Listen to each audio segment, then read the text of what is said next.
You're dressed like you're going to a hardcore party featuring Diddy and Busta Rhymes. How you doing, mate? You jump out of bed looking like this. That's dangerous. That is dangerous. So marvelous. The first question I got for you is, when you were born, did your mom and dad just say, you know what, this dude is marvelous, so we're gonna name him marvelous? Is that what happened? Nah, that's not what happened. so where's the name from? The name came from, obviously my full name is Marlon Carter, so growing up, Marlon shortened down to Marv or Marv. Yeah.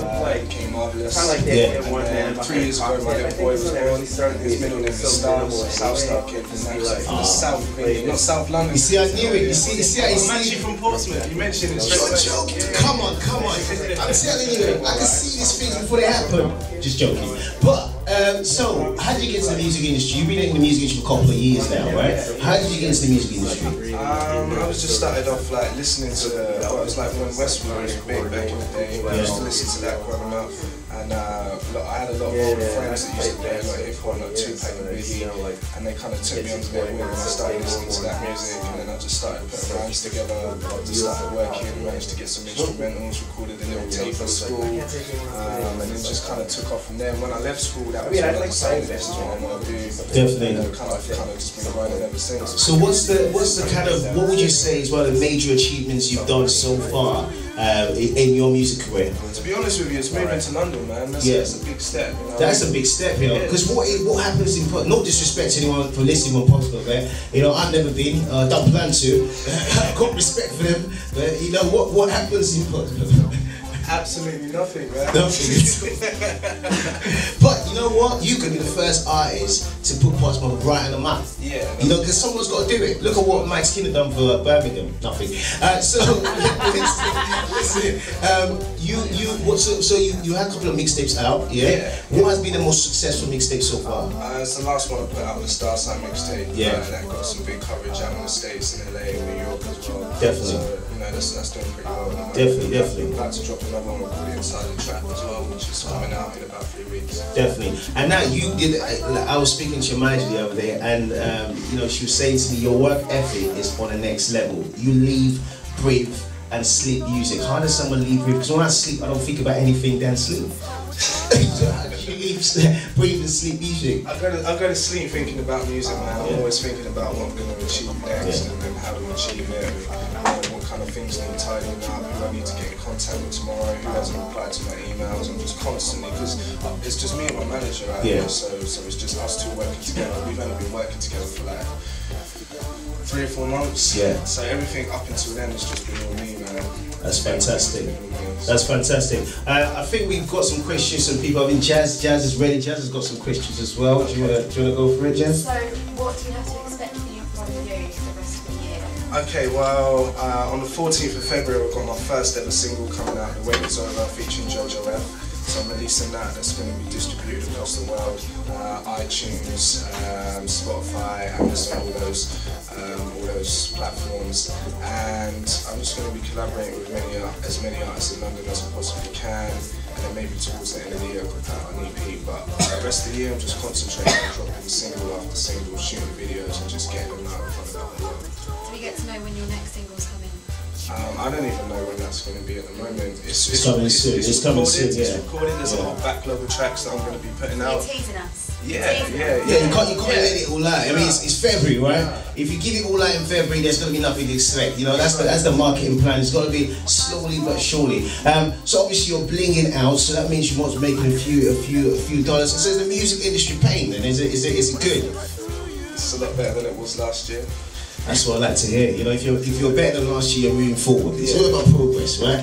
Now let's talk about, you know, your artists that you looked up to. We talked to Suffer Ryan earlier on, and he seems to have a lot of music knowledge. You know, before you got into the music industry, did you research music? Did you kind of make sure, you know, you've got loads of music knowledge as well, or you know, I mean, what kind of artists did you look up to when you was growing up? Okay, Okay, well, growing up, I listened to a lot of hip hop, obviously. Yeah. But the hip hop industry in the UK wasn't as big as it is now. Yeah. Because growing up, it was just mainly American music. So Yeah. UK music hadn't been pushed forward yet. There wasn't anyone that was standing out making big waves Of in the course, industry. yeah. So obviously that's changed as I've grown up. So I've started from when it was just Americans in the game trying to get on. I started writing then. Obviously I used to rap American because who knew about rapping in the English accent? But once you start to take it properly and you realise there's a whole other genre within the UK that are about to come up, then obviously you switch it up to adapt. And yeah, I've just been listening. I've listened to a lot of hip hop, listened to a lot of Jay-Z. He's one of my biggest inspirations, only because his music, he stayed relevant for so long, and just as a business-wise as well, because like I would eventually like to start my own label and sign acts, and to look up to someone like that that's doing that. I think that's big, man. Definitely, and the UK music scene has become so big now. In terms of hip hop, you've got loads of artists now, that we supported from back in the day. They're now made mainstream, they're household names.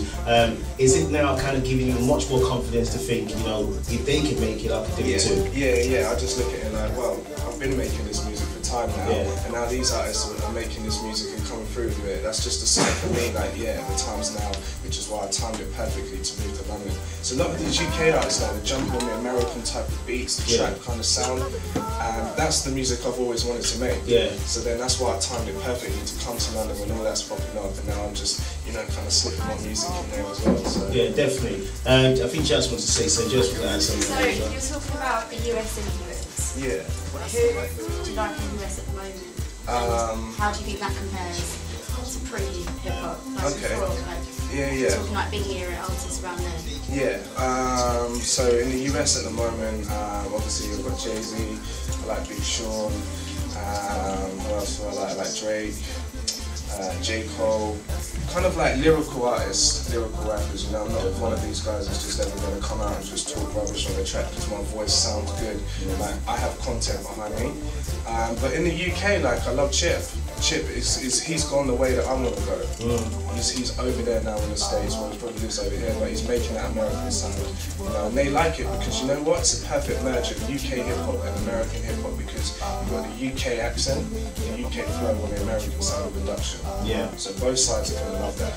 So, I mean, obviously we do the UMA in America, so I've been to America a couple of times, and it seems that artists from America want to break through Europe, and artists from Europe, especially the UK, want to break through America. So it's like we're all trying to lead to break through the other side. Do you think the UK artists, have not really broken into the rest of Europe as much as possible? Because I mean, there's France, there's Germany, there's Switzerland, there's Amsterdam. There's places in Europe where you can be massive, apart from America. It's funny you should say that because that's the kind of thing that I'm going. Like Europe, I want to start touring Europe. Like you said, there's a whole massive market out there. Hip hop's massive in France and Germany and places like that. So I don't know how other people are doing it, but I definitely want to go through that route. And once you've got America and UK backing you, you can go to any of those European countries and they're going to love you instantly. Yeah, standard. Right, listen, I think Million, you got a question, and Shanice, you got a question, come on.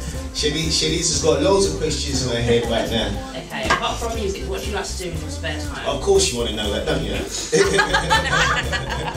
I like going to the gym, I like watching films, I like shopping, I like getting tattooed as well. Yeah, that's one of my biggest things I like to do. How many tattoos do you have? There's so many I can't even count anymore. It's all becoming one sort of big tattoo. I've got 2 sleeves, the whole front of my body done, I've got my hands done, my neck, one of my legs as well. But when I'm finished, I should be all tattooed apart from the face. So yeah, that's just kind of what I'm into. Yeah, no face. I keep saying that. Alright, fair enough. Yeah, it's your boy Marvelous South Star, and you're watching Feeder TV.